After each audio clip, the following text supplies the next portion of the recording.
Assalamualaikum warahmatullahi wabarakatuh. Alhamdulillah, assalatu wassalam ala rasulillah wa ala alihi wa sahbihi awwalah. Amma ba'du fa ya ibadallah, usikum wa iyaya bitaqwallah, fa innal jannata iddat liman ittaqah. Jamaah rahimakumullah, alhamdulillah pagi ini kita bisa bertemu kembali di dalam kajian hadis atau tadabbur hadis yang judul hari ini adalah albir, menyenangkan atau menenangkan. Ini ada yang terbalik di saya ada yang terbalik makalahnya, nanti diomekkan dibalikin ya. Ini masalah fotokopi, bukan salah saya, salah pencetak.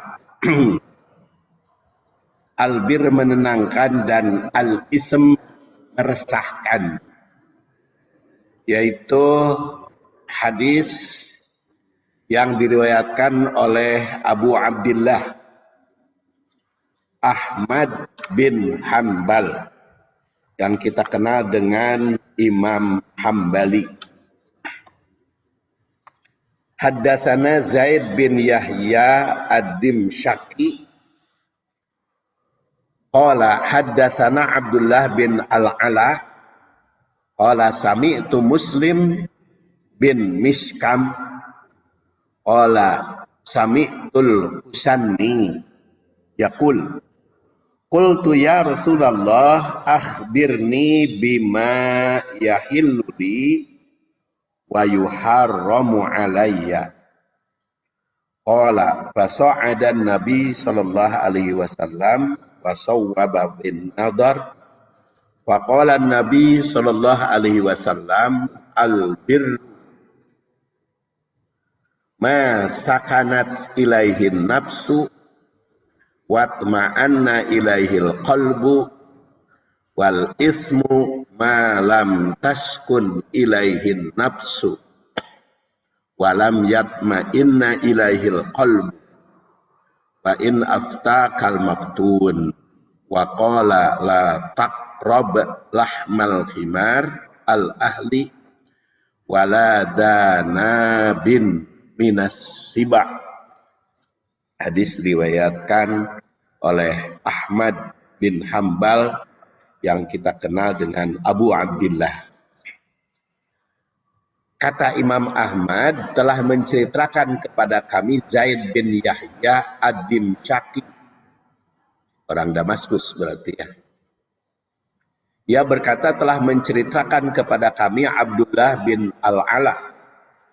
Saya mendengar Muslim bin Mishkam berkata, saya mendengar Al-Husanni berkata, saya berkata, wahai Rasul, kabarkan kepadaku apa yang dihalalkan bagiku dan apa yang diharamkan atasku. Kemudian Nabi SAW mengarahkan pandangannya kepadaku dengan tatapan yang serius. Nabi SAW bersabda, kebaikan itu adalah sesuatu yang menjadikan jiwa tenang dan hati merasa tentram. Sedangkan keburukan, al-ismu, itu adalah sesuatu yang tidak dapat menjadikan jiwa tenang dan hati tentram, meskipun hasil sebuah fatwa. Beliau melanjutkan, dan janganlah kamu memakan daging himar yang jinak, dan jangan pula binatang buas yang berlari. Hadis riwayat Ahmad yang lahir 164, wafat 241, nomor 17076, Musnad Ahmad juz 36 halaman 142. Makanya tadi dikatakan tadabbur hadis riwayat Ahmad. Dari 7 muhaddis populer yang kita kaji, hanya 1 yang meriwayatkan hadis ini, yaitu Ahmad. Jadi Ahmad, Bukhari, Muslim, Abu Daud, Tirmidzi, Nasai, Ibnu Majah, hanya satu saja Imam Ahmad. Di Bukhari, Muslim sampai Ibnu Majah itu tidak meriwayatkan hadis ini. Dan ini adalah matannya atau mata rantai hadis ini yang cukup panjang, nanti kita bisa baca. Tapi selain diriwayatkan oleh muhadis 7, tapi diriwayatkan pula oleh muhadis lain yang tidak termasuk pada 7 penyusun kitab hadis, yaitu Ad-Darimi yang wafat 255 dan At-Tabarani yang lahir 260 wafat 360. Yang sanadnya tentu saja adalah berbeda, karena kalau Imam Ahmad, Imam Ad-Darimi ada pajama'a asobi'ahu padrobiha sodrohu. Jadi sebelum beliau bersabda itu mengepalkan menyatukan ramok-ramok atau jari-jarinya dan memukul dada Al-Husani. Jadi kalau itu kita kenal ya, orang Arab itu kalau bangga terhadap yang bicara di depan dia itu suka nepuk dada. Kamu bagus. Jadi kamu bagus teh nepuk dada. Tentu saja kalau laki-laki ke laki-laki. Laki-laki tidak boleh. Kalau orang Sunda mah kan nepuk punggung gitu, lamun bagus teh jadi muji ke anak, kan punggungnya dicabakan orang Araman ke dada, sehingga padoroba biha sodrohu. Dan sambil menyatakan istafti nafsak. Jadi setelah Al-Husani bertanya, ya Rasulullah, tolong berikan solusi bagi saya ingin tentram di hati, saya ingin tenang, tidak mau resah. Berikan kepadaku mana yang halal, mana yang haram. Yang haram aku tinggalkan, yang halal aku kerjakan. Maka Rasul bersabda, istafti nafsak. Minta dulu pendapat kepada hati nuranimu, sambil mukul dada. Dan itu diriwayatkan juga oleh Wabisoh. Kemudian kalau Mu'jam atau Baroni, faso'ada fil basor fasawwabahu. Tapi kalau Musnad Ahmad tadi kan fasawwaba fin nadar. Kalau ini faso'ada fil basor fasawwaba. Walaupun antara basor dengan nador itu ada persamaan. Hanya nador itu melihatnya dengan tatapan, tetepan kalau kata orang Sunda. Jadi kalau Imam Ahmad mah wadoroba fin nador, kalau Imam Tabarani faso'adah il basor wasawwabahu. Jadi pandangan Rasul itu sebelum menjawab, lihat dulu yang bertanya, netep yang bertanya, kira-kira yang bertanya itu apa sih maksud dan keinginannya. Jadi Rasul itu sebelum menjawab, lihat dulu yang bertanya itu siapa. Karena memang yang bertanya kepada Rasul itu kan macam-macam. Yang sama kepada bapak-bapak juga kan, kalau ada yang bertanya ketika mengajar atau ketika ceramah, kan itu tahu karakter yang bertanya itu kan tahu itu. Oh ini mah yang bertanya teh ingin tes, ada kan. Oh ini mah ingin klarifikasi pendapat. Oh ini mah ingin tahu karena betul-betul tidak tahu. Ada perbandingan. Nah Rasul juga menatap yang bertanya itu seperti itu. Maka beliau sawwaba. Dan redaksinya memperhatikan tabel tadi, tampak bahwa 3 rawi hadis, yaitu Ad-Darimi, Ahmad, dan Tabarani, meriwayatkan redaksi yang berbeda. tapi ada kesamaan dengan salah satu dari riwayat Ahmad.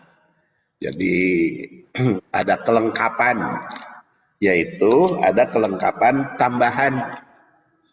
Jadi kalau apa yang menenangkan itu ditafsirkan juga atau ditambahkan pula oleh Rasulullah Shallallahu Alaihi Wasallam dalam riwayat Ahmad, yaitu dengan larangan memakan daging himar, daging lilek, daging apa? Himar di kita menonton keledai, keledai lilek, dan larangan memakan binatang buas. Dan ada pengawalan di dalam mengutip kalimat istafti nafsak. Sedangkan riwayat lainnya, ujung hadis itu hanya sampai abtauka walam yab abtauka, ya. Kemudian hanya sampai walam yatma'inna ilahil qalb, redaksinya.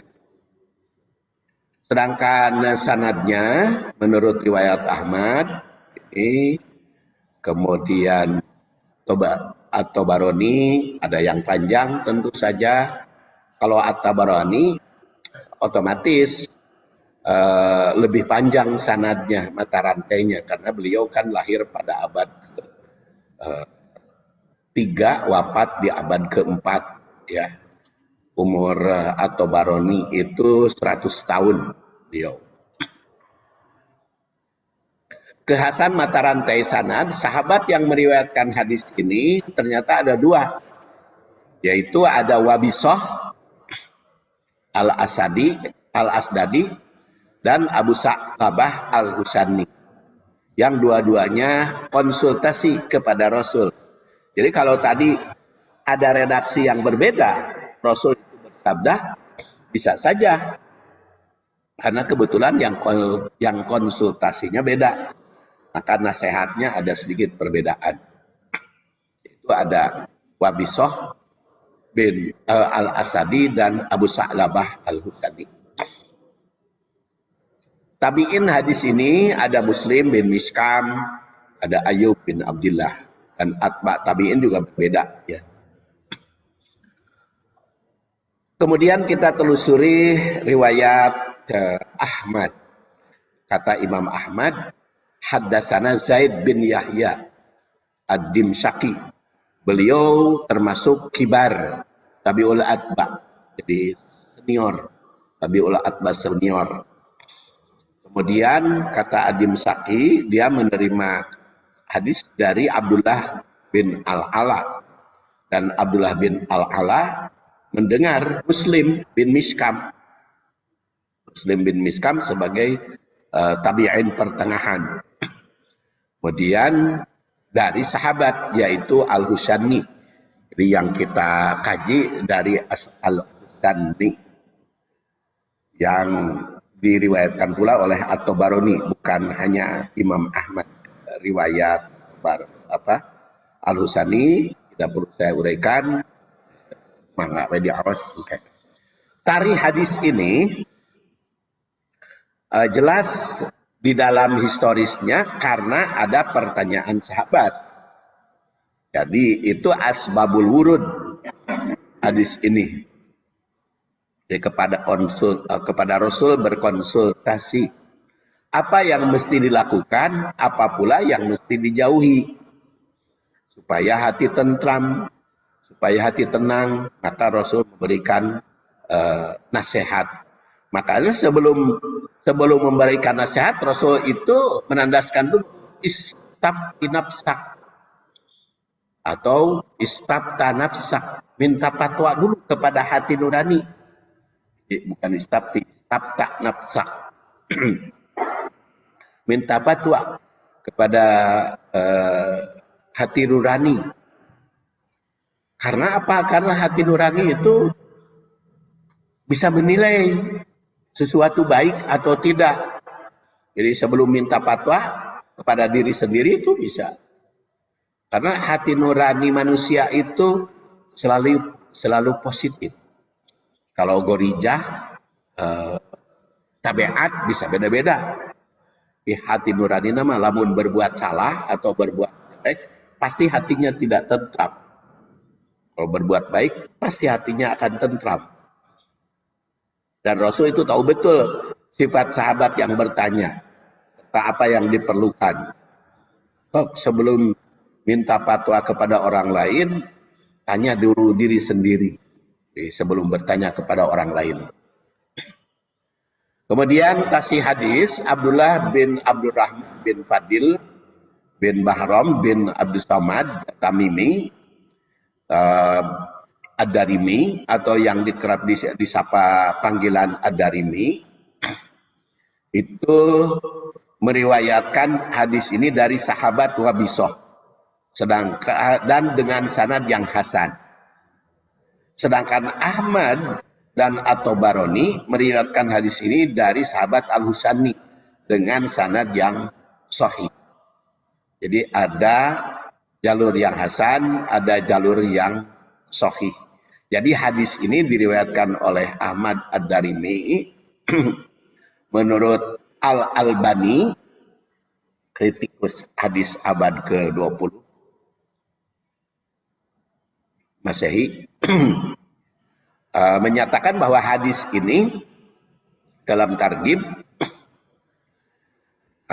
hasan, dan menandaskan kalau riwayat yang dari Abu Hurairah itu hasan li ghairihi kalau di dalam at-targhib, dan menandaskan di dalam kitab yang lainnya sebagai hadis yang sahih, dan menandaskan bahwa riwayat Ahmad itu dikatakan baik sekali sanadnya. Jadi oleh karena itu hadis ini termasuk hadis sahih. Kita lihat sekarang syarah tahlil syarah hadis. Qultu ya Rasulullah akhbirni bima yahillu li wa yuharramu alayya. Jadi di situ kalimatnya kalau yahillu li. Jadi huruf tambahnya kalau yahillu li, kalau haram alayya. Kalimat ini mengungkap apa yang disampaikan oleh Al-Husani tentang dirinya sendiri pernah konsultasi kepada Rasul. Seperti dikemukakan, Al-Husani itu adalah orang yang semangat mencari ilmu, sehingga sering bertanya kepada Rasul. Makanya dia katakan akhbirni bima yahilluli, beritahukan kepadaku tentang yang dihalalkan bagiku dan diharamkan atasku. Akhbirni, kadang-kadang anbi'ni, kadang-kadang akhbirni. Makanya di hadis itu sering disebut khobar, karena para sahabat juga mengatakan akhbirni. Rasul juga ukhbirukum dan unabbiukum. Hadis di sini disebut kabarkan. Nah, kadang-kadang khobar. Jadi sahabat diberi penjelasan, sahabat itu minta penjelasan tentang bima yahilluli, tentang apa yang dihalalkan bagiku, dan wa yuharramu alayya, yang diharamkan kepadaku atau atasku. Di sini mencakup bukan hanya makanan, termasuk ucap, sikap, dan tindakan pertanyaannya. Karena bukan apa yang diharamkan kepadaku tentang makanan, apa yang dihalalkan tentang makanan, bukan. Tapi itu mencakup baik ucap, sikap, maupun makanan. Makanya Rasul memberikan nasihatnya bukan hanya yang diharamkan tentang makanan, tapi juga ucap, sikap. Kalau faso'ada Nabi SAW, maka so'ada itu naik ya. Fasawwabah, dan turun, lurus. Fiyan nador, sawwaba fiyan nador. Sawaba fiya padaku an-nador. Nador itu penglihatan penuh tetepan, penuh tatapan, itu nador. Makanya kan orang Indonesia mah do itu suka dibaca L. Nador jadi nalar. Nalar itu tetepan dengan penuh perhatian, penalaran. Nador fardu jadi perlu kan, dod itu dod dan do kalau orang Sunda suka dibaca L. Duhur jadi lohor, dohir jadi lahir, nah, nador jadi nalar. Al-Husani itu menceritakan bagaimana Rasul bersikap padanya ketika diminta nasihat. Jadi ketika diminta nasihat Rasul mandang si penanya tersebut. Nah, ternyata Rasul itu pandangannya ke atas, kemudian lurus dan menerung memandang dengan seksama. Rasul nampaknya tidak langsung menjawab, melainkan memperhatikan dulu penanya secara seksama. Itu melambangkan pendidik dan juga sebagai orang tua yang memberikan nasihat. Apa yang paling tepat disarankan kepada penanya. Jadi kan yang bertanya itu beda-beda dan jawaban Rasul juga kadang-kadang berbeda. Makanya hadis banyak. Seperti pada waktu yang lalu tentang syiarukum kan. Itu jawabannya Rasul macam-macam. Syiarukum itu ada panjang usia, ada yang banyak mengajar Quran, ada yang akhlaknya baik, ada yang ucapannya baik, macam-macam. Jadi apa yang dilarang dan apa yang dibolehkan juga sebetulnya kan cukup banyak. Tapi tentu saja ini yang perlu disampaikan oleh Rasul kepada Al-Husani. Maka yang cukup penting saja yang mesti dikemukakan saat itu. Rasul menurut Al-Husani pandangannya ada lurus sawaba dalam sawaba lurus. Fiya padaku an-nador menatap. Perkataan fiya nador itu ucapan tajam. Melihat dengan pandangan yang serius. Kemudian kalau menurut Wabisoh itu diriwayatkan oleh Ad-Darimi pajama'a asabi'ahu padoroba bihasodrahu. Jadi di situ mengepalkan atau mengumpulkan jarinya dan memukulkan tangan ke dada sambil mengatakan istabta nafsak. Bahkan ada juga istabti qalbak, hati nurani. Jadi nafsak ada istabti qalbak. Sampai 3 kali Rasulullah SAW melakukan yang demikian. Betapa pentingnya bertanya pada hati nurani yang mendalam. Hati nurani manusia itu memiliki fitrah positif. Siapapun hati nuraninya akan menentang keburukan, akan mendorong berbuat baik. Siapapun. Mereka itu tanya diri sendiri. Faqala Nabi SAW. Maka Rasul bersabda, al-birru ma sakanat ilaihin nafsu. Baik itu adalah yang membuat hatimu tentram. Jadi, hadis ini mengandung makna perintah berbuat baik. Karena di situ albir, kalau ingin tenang, albir, berbuat baik. Kemudian jaga ketenangan jiwa. Karena di situ dikatakan masakanat ilaih, yang bikin hati tenang. Jadi harus dijaga ketenangan jiwa. Jangan resah. Kemudian hindari perbuatan yang tidak menenangkan jiwa. Yang khawatir diketahui orang, jadi aib, itu dihindari kalau hati kita ingin. Kemudian ketenangan jiwa itu sangat diperlukan setiap manusia. 5. Ucapan dan perbuatan baik akan membawa ketentraman. Makanya albir menenangkan atau menyenangkan, al-ism meresahkan. Dan di dalam Quran juga tersirat dorongan untuk memiliki jiwa yang tenang. Pamannya rahmat Allah itu membawa ketenangan. Wa min rahmatihi ja'ala lakumul laila wan nahar litaskunu fih. Di antara rahmat Allah menjadikan kamu di waktu malam dan siang litaskunu fih, supaya kalian tentram, tenang. Walitabdagu min fadlih, dan mencari karunia darinya, bagian karunia darinya. Dan wala'allakum tashkurun. Di sini juga mengandung arti rahmat,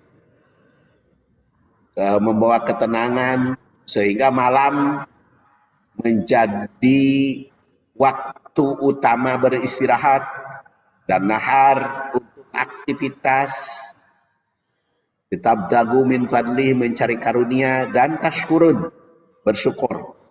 Dan oleh karena itu syukur harus diutamakan kalau ingin tenang berdasar ayat itu, karena di situ litaskunu.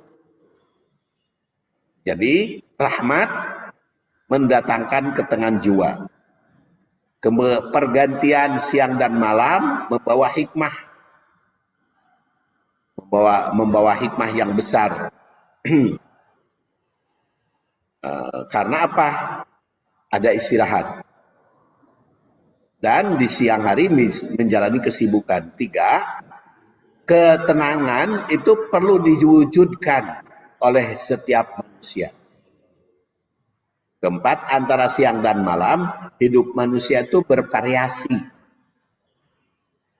Kemudian yang 5, dengan rahmat dan ciptaannya manusia itu sepatutnya bersyukur. Itu Quran mendorong kepada kita agar memiliki jiwa yang tenang, yang diusahakan. Makanya wajar kalau Wabisah Al-Husani itu minta fatwa kepada Rasul tentang ketenangan. Dan memang kita juga kan diajarkan begitu bangun aja kan dalam keadaan tenang. So, kalau tidak tenang, bangun itu kaki itu agak kram gitu ya. Kaget ya, bisa kaget itu. Tadi saya merasakan dibangunkan 3:30 karena mengingatkan, Pak, giliran ceramah. Istri saya cuma mengucapkan begitu, Pak, giliran ceramah. Kaget, bangun, ngajleng, keram. Karena biasanya kan tidak dibangunkan, saya bangun sendiri. Tadi mengingatkan. Biasanya 3:30 itu bangun sendiri. Mungkin istri saya kaget 3:30 can bangun, karena tadi malamnya bikin soal sampai malam. Bangun kaget, aduh nyeri.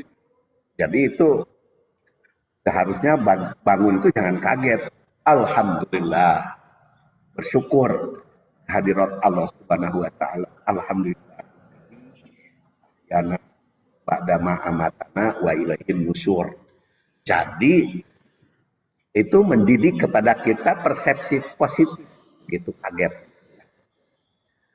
Kemudian B, rumah tangga juga kan litaskunu ilaiha, sakinah, yang tersirat wa min ayatihi an khalaqalakum min anfusikum azwaja litaskunu ilaiha wa ja'ala bainakum mawaddatan wa rahmah inna fi dzalika la ayatil liqaumin yatafakkarun. Sudah saya bahas ayat ini, langkah-langkah sakinah. Makanya Rasul tidak mendoakan sakinah ya kepada yang nikah teh. Kalau Rasul kan doanya barokallahu laka, barokah alaik, wa jamaah bainakum bi khairin.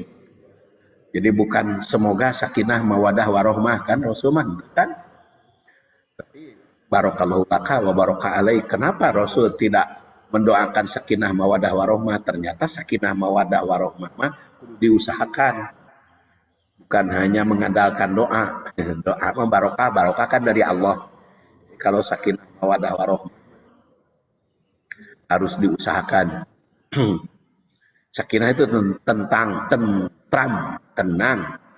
Mawadah itu gairah, cinta gairah suami istri. Sedangkan rohmah itu kasih sayang.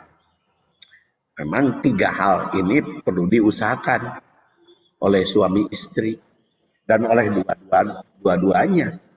Dua-duanya seperti ketenangan itu harus diciptakan oleh dua-duanya, oleh suami istri. Walaupun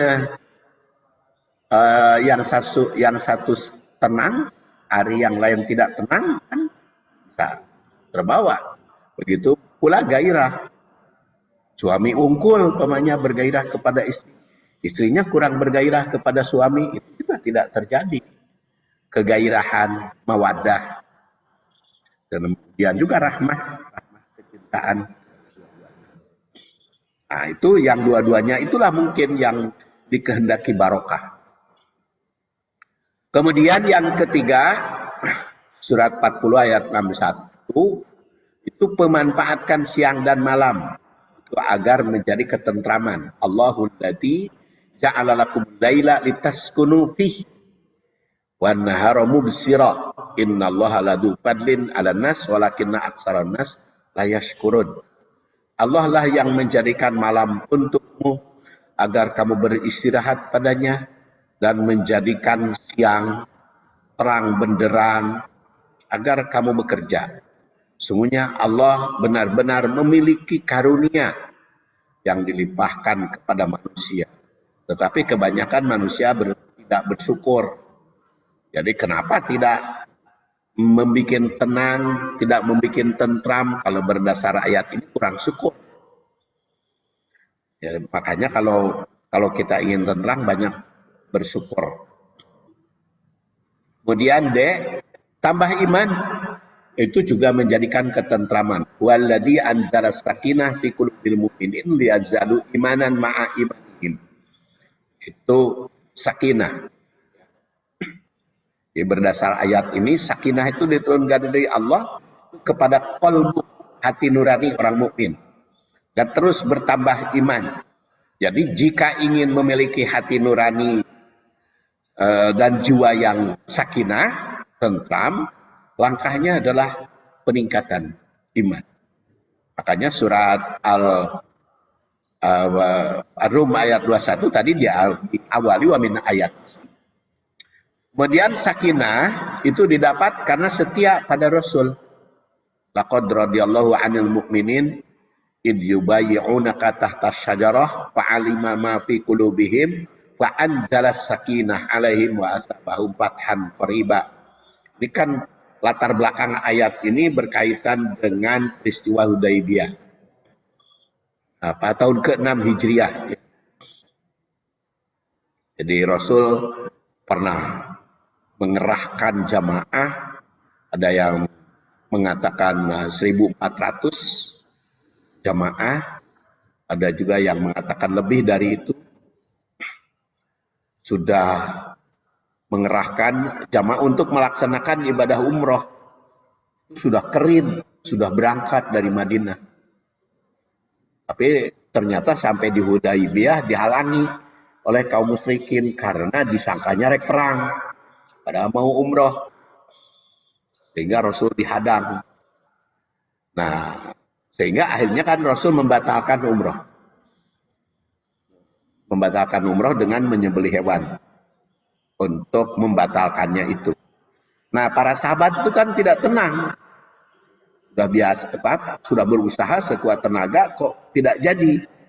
Tapi karena imannya semakin kuat, diadakan perjanjian, ada usaha, maka menjadi tenang.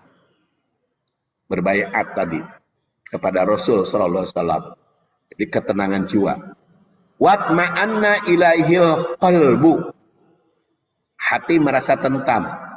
Rasul melanjutkan tanda albir selain menenangkan jiwa, juga watma'anna ilaihil qalbu, menenteramkan jantung hati atau hati nurani. Di atas telah jelaskan bahwa berbagai ayat ada yang menenteramkan hati, ada yang menenangkan jiwa. Apa beda qalb dengan nafas? Tentu saja jawabannya berbeda-beda, tergantung pada para ahli sesuai dengan keahlian masing-masing. Namun jika ditelaah dalam berbagai ayat dan hadis, qalb itu bisa berbentuk jasmani, bisa berbentuk ruhani, qalb itu. Dan yang jasmaninya sering disebut mudghah di dalam hadis. Nu'man bin Bashir itu meriwayatkan yang wafat 65. Ala wa inna fil jasad mudghah. Ida solahat solahal jasad kullu. Wa ida fasadat fasadal jasadu kulluh. Ala wahyal qalbu. Ketahuilah pada setiap tubuh ada segumpal darah yang apabila baik, maka baiklah tubuh tersebut seluruhnya. Dan apabila rusak, rusak. Apa itu? Qalb. Jadi, kalau berdasar hadis ini, qalb itu bukan hati. Karena kan bukan hati berbentuk fisik, ya. Qalb itu bukan hati berbentuk fisik, karena hati itu yang berbentuk itu bukan mempengaruhi seluruh jasad, ya. Jadi kalau rusak, qalb itu rusak seluruh tubuh. Kalau baik, itu kan bukan hati, itu jantung. Kalau yang begitu itu. Nah, makanya perlu ditelusuri istilah hati itu. Jadi kalau kita perhatikan,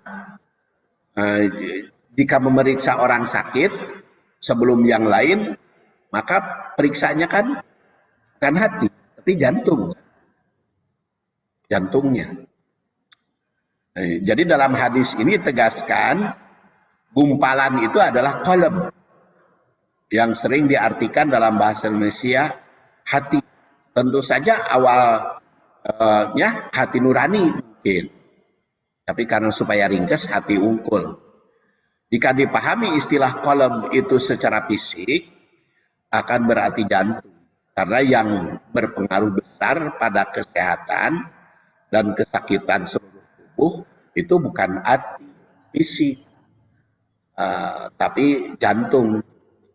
Dan di dalam bahasa Arab, hati fisik itu al-kabid, bukan qalb.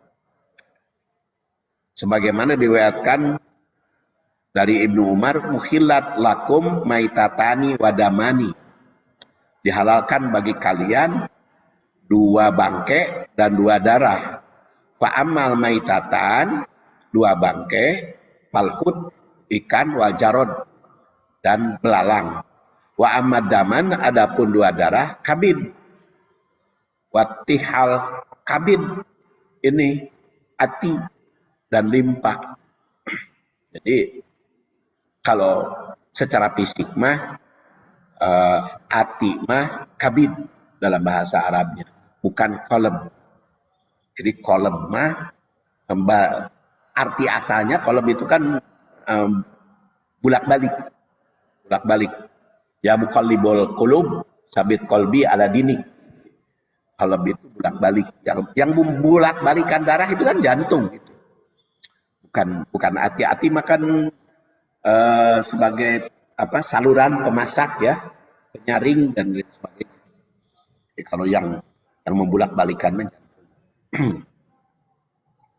Jadi nanti dipahami oleh kita al-qalbu secara fisik artinya jantung, tapi secara non fisik hati nurani. Qalb nanti mungkin perlu kita bahas tersendiri lah, qalb dan apa kabid ya, qalb dengan kabid. Tegasnya perbuatan baik atau albir, karena yang kita bahas di sini albir, membawa ketentraman jasmani maupun rohani. Albir itu hanya di sini diistilahkan qalb, membawa ketenangan qalb. Wal ismu malam taskun ilaihin nafsu, sedangkan ismu bukan ismu. Kalau ismu dengan sin nama artinya. Nah, ismu dengan sa. Perkataan ismu, dosa, buruk, jelek, itu merupakan lawan dari albir. Makanya kalau kita perhatikan Al-Quran, baik dan buruk itu kan macam-macam. Ada albir, lawan albir, al-ism. Bahasa Indonesia mah angerwe. Bir terjemahnya baik, ism buruk. Ada khair, ada hasanat, ada sayyi'at. Hasanat baik, sayyi'at buruk kan gitu. Ada khair, ada syar. Khair baik, syar buruk. Terjemahnya kayak gitu ya sama. Toyib. Toyib lawannya khobis kan. Toyib baik, khobis buruk gitu. Jadi baik buruk terjemah padahal itu punya makna macam-macam gitu. Punya makna macam-macam. Jadi lawan kata itu punya macam-macam. Khair, syar, hasanat, sayyi'at, toyib, khobis, albir, al-ism. Kemudian lawan takwa, udwan. Wa ta'awanu alal birri wa taqwa, wala ta'awanu alal ismi wal udwan. Kan di sini alal birri itu lawannya ism, takwa lawannya udwan. Jadi memang bahasa hadis, bahasa Quran teh masih banyak gitu yang harus kita perdalam teh. Sabreng keneh gitu. Dan masih banyak kita.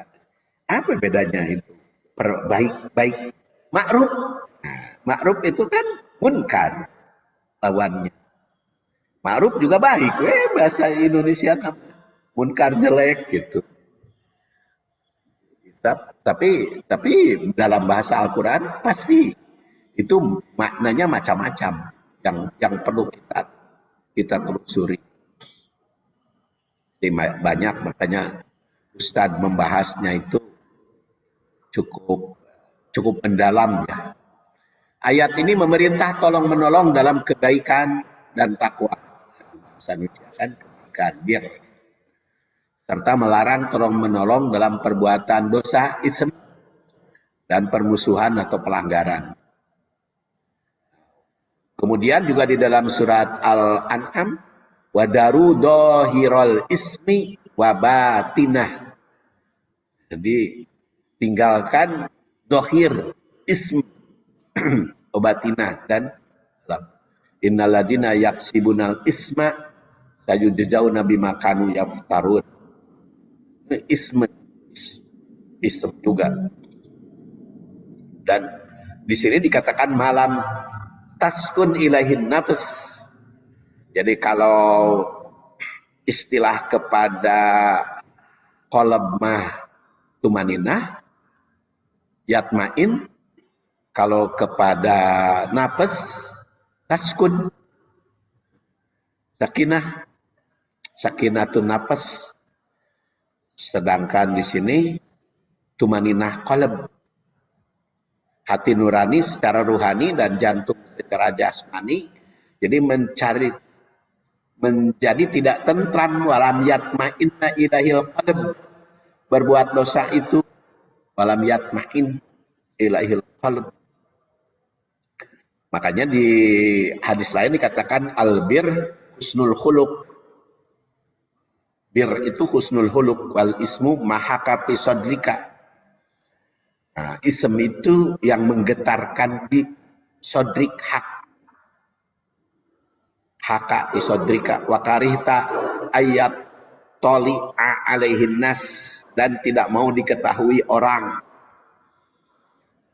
Jika dalam hadis mahaka fi sodrik membuat gelisah, sesak atau tidak tentram apa yang ada di dalam dada, kalau bikin dada sesak, bikin dada engap, maka pengaruh mencakup pada lambung kan, bikin lambung engap, bikin hati tidak tenang, bikin jantung tidak stabil. Pencernaan di dalam dada itu banyak, itu hanya pisodrik di sini. Kalau pisodrik itu ada lambung, ada jantung, ada pencernaan, ada rongga dada, dan masih banyak lagi. Dan kelihatannya wakarihta ayat toli'a alaihin nas. Kalau diketahui orang, hati kita atau jantung kita atau apa yang di dada kita tidak tenang.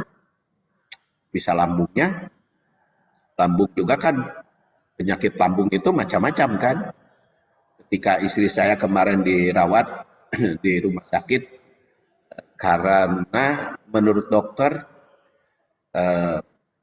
lambungnya ged, ya istilahnya itu di atas mah. Ada yang menyarankan udah we dibere aci we jeung tepung tapioka. Ternyata konsultasi ke ahli gizi tidak boleh. Tidak boleh makan yang aci-aci sampai ubi, tidak boleh. Jadi kenapa herbal mengatakan kalau yang penyakit lambung itu makan sampai, makan ubi? Karena kalau kedokteran kan tahu penyakit lambung mana gitu.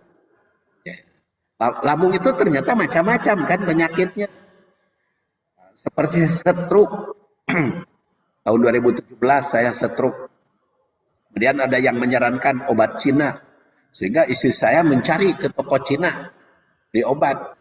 Ternyata di toko Cina itu ditanya dulu, stroke Bapak apa?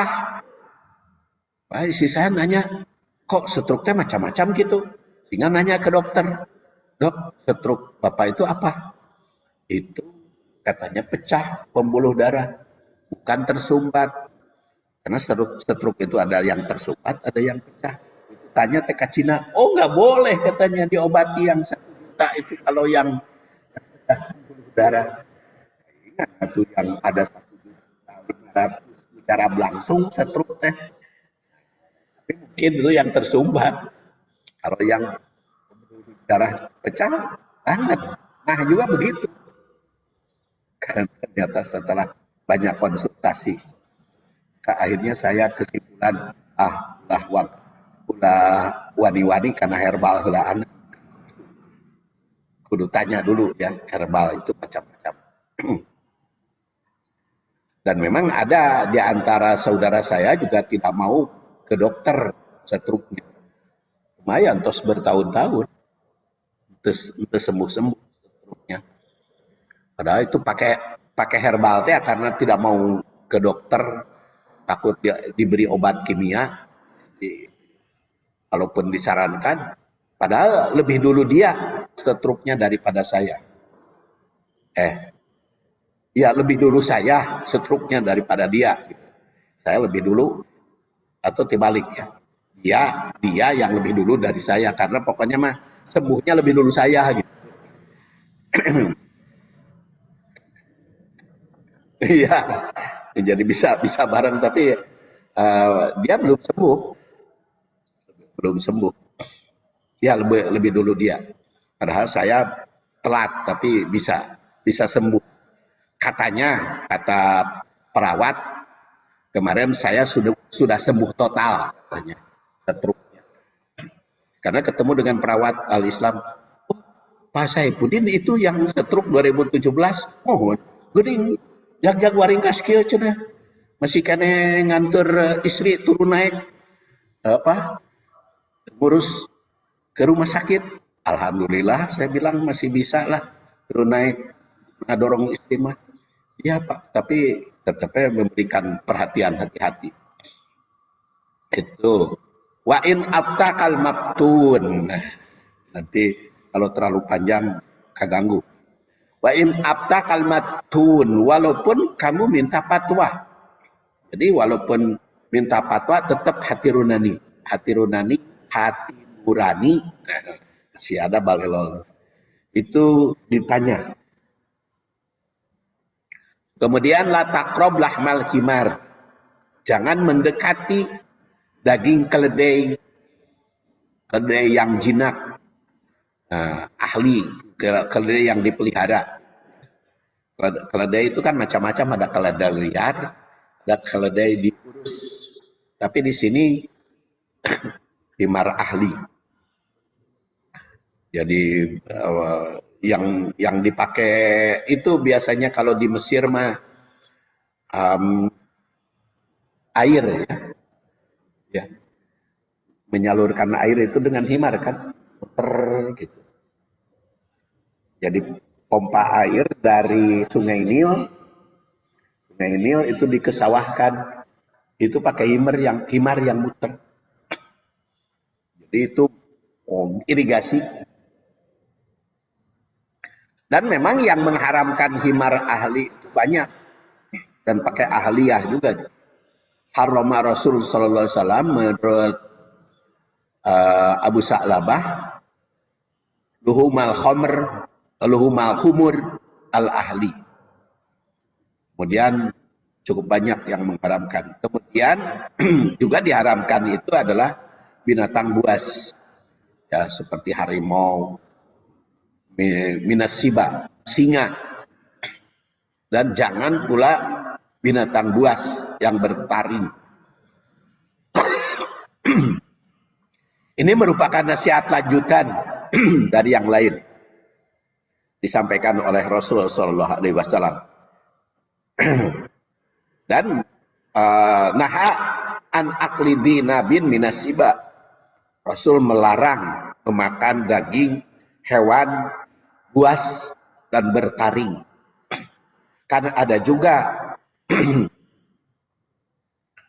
binatang buas dan himar itu membandingkan dengan Quran, ya, karena di dalam Quran yang diharamkan itu hanya 4, yaitu bangkai, daging babi, kemudian darah, dan yang disembelih bukan karena Allah, bukan nama Allah.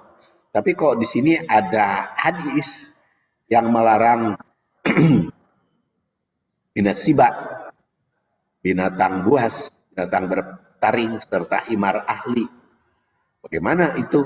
Ada yang mengatakan, oh itu mah bertentangan dengan Quran. Kita tidak boleh mengatakan bertentangan dengan Quran, karena Rasul nggak mungkin bersabda dengan bertentangan dengan Quran. Makanya itu namanya harus tariqatul jam'i. Jadi kalau hadis melarang kan sama aja dengan Quran kan. Hadis itu kedudukan kalau sudah sahih, kedudukannya sama dengan Quran karena sama-sama wahyu. Dan juga diriwayatkan oleh Muslim, kullu dinabin minasibah fa akluhu haram, istilahnya. Hewan yang buas, ya buas itu bertaring kan, anjing, kucing, buas. Kita langsung ke takwil karena waktunya sudah hampir habis.